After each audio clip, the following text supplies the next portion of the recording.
Good afternoon, it's Kristen Hancock, the Simcoe County Stamper, and today I wanted to share with you some projects that I have made using the book treat boxes. So you can find the book treat boxes in the mini catalog on page 27. So they're with the Reindeer Days suite, and they are $13.75 for a pack. You get 10 boxes. The item number, if you're interested, is 164048, and the boxes are 3 by 4 inches. Super cute. So I'm going to show you, if you haven't used them, I'm going to show you how quick it is to put them apart, and you don't need any adhesive. They come with that already on there, so you can see the strips there of tape.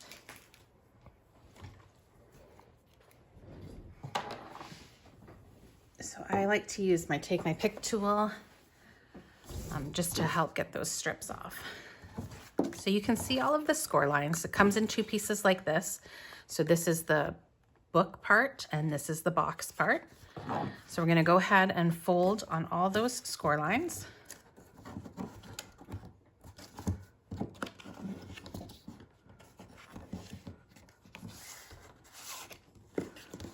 Easy peasy.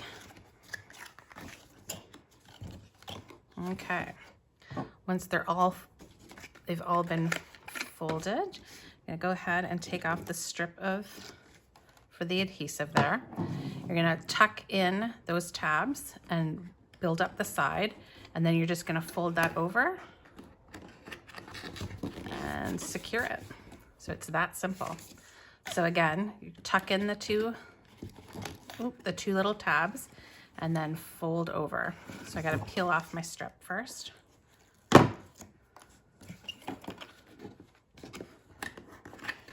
And fold that down. So how simple is that? So on the book part, you're just gonna fold on those score lines again. Fold the tab as well. And it'll form your little book like that. So you'll notice that there's 2 strips of adhesive on there. So you're gonna go ahead and pull off the strip to reveal the adhesive.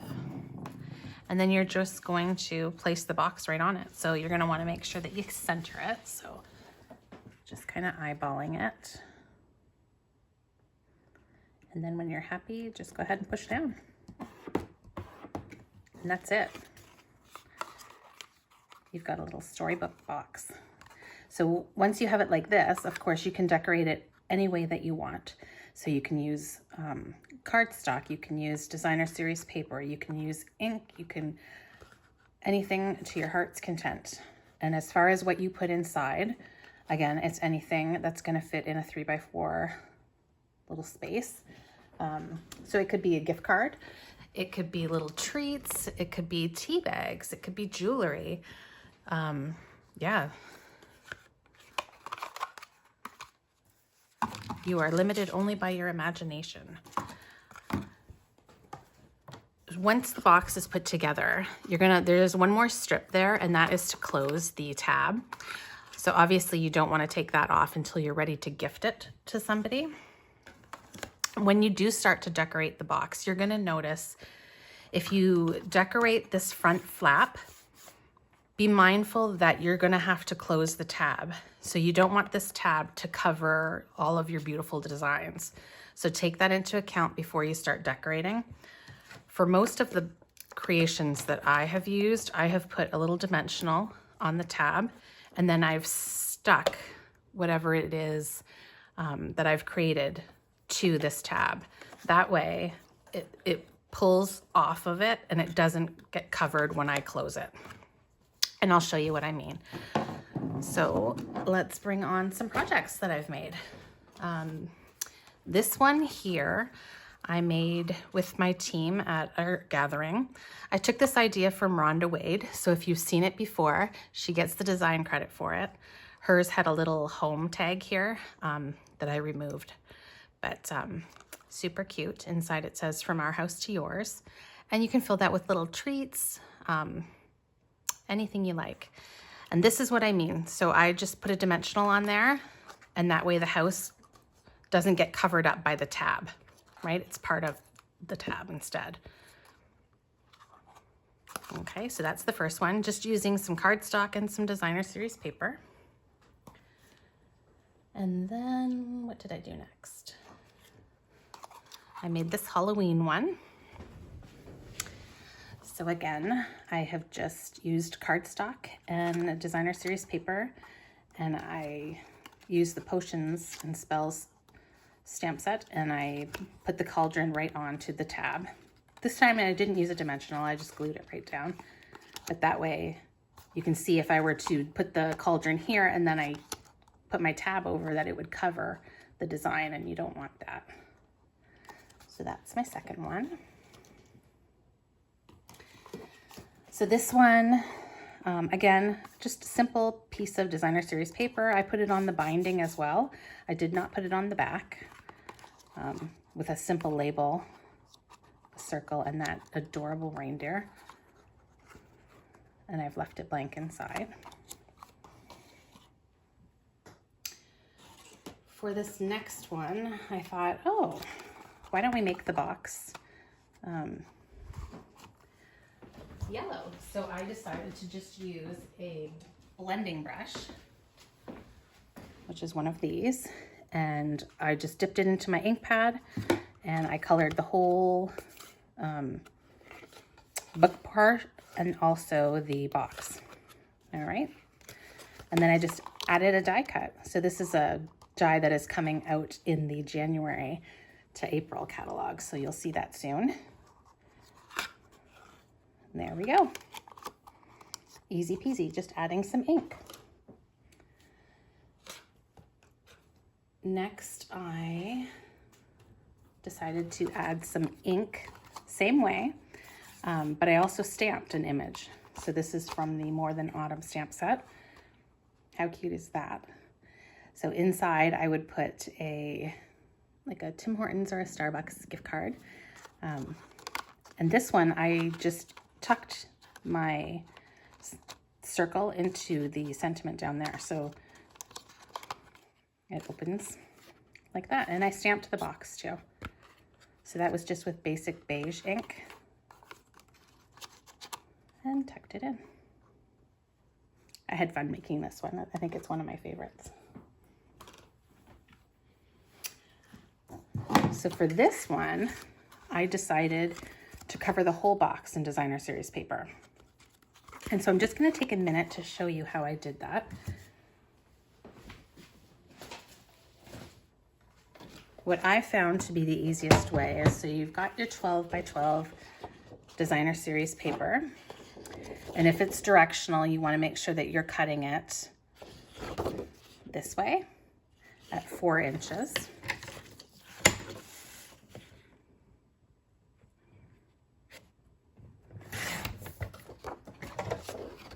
Okay, so now it's like a landscape view. And we've got our box. We're going to take the book part of the box and we'll flip it over. So this is the pattern I want, so I'm going to flip it over and put the bookcase adhesive side up so that it is going to be attached properly. But you'll notice how it fits perfectly, right? It fits that 4-inch paper perfectly. The only thing you're gonna have to do is cut off that little corner on each side and then over here.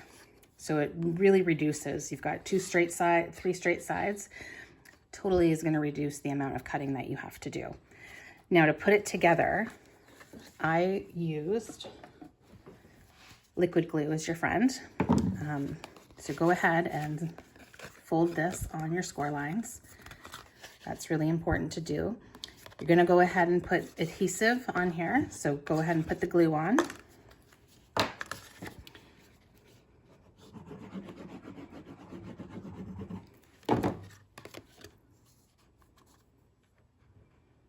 Liquid glue is your friend because it can be moved.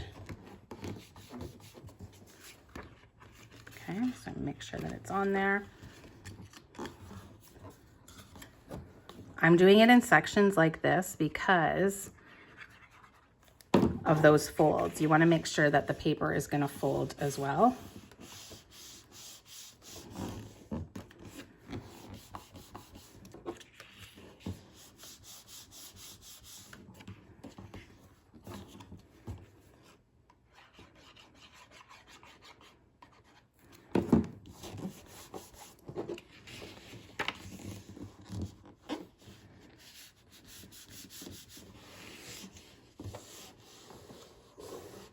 So I'm just making a score line kind of myself with my finger there. And then I'm going to fold that one up and add a little bit more.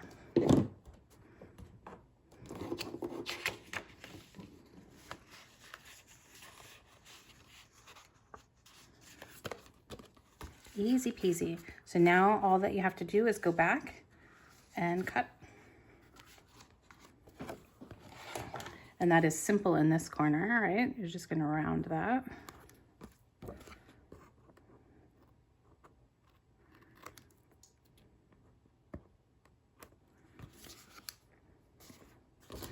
And I'm going to do kind of a crazy cut.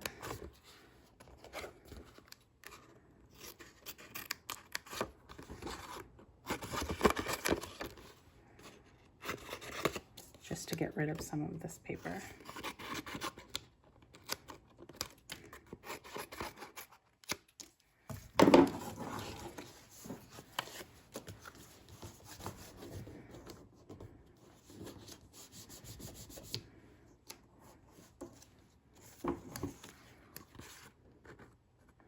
And I'm not going to make you watch me do all of this, but I just wanted to show you so you could see how easy it is to do it this way.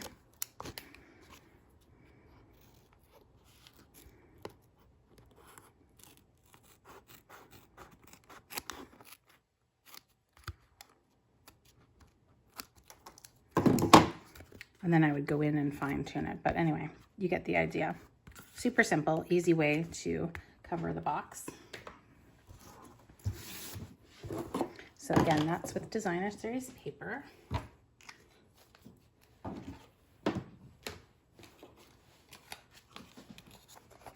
Now this box, I decided I used cardstock and Designer Series paper, and I covered the front, the spine, and the back, which was super cute. And then I just decorated again, just put a dimensional on there and added my circle. And this one inside, I decided to do something fun. So I haven't finished this yet. It's a project for my daughter, and I'm gonna be adding some gift cards. But you could do it as an album. So I'm gonna put a sentiment here, and then I'm going to write something, put a gift card, write something, put a gift card, and the other side as well. But you could do little photos and sentiments. You could do whatever you want. This is my favorite one that I've made. I had a lot of fun doing that. So I used a 12 by 12 sheet of cardstock and then just scored it to add some fun folds, like an accordion fold. So there we go. And the last thing I decided to do, I just wondered to myself, could you emboss them? And so I took the plaid embossing folder and I ran it through. I don't know if you can see. Yeah, you can see the light there, how it's really, you can see the light coming through. It did make the box less sturdy. It never scored all the way through, but it did make it just not as hard, you know, not as strong.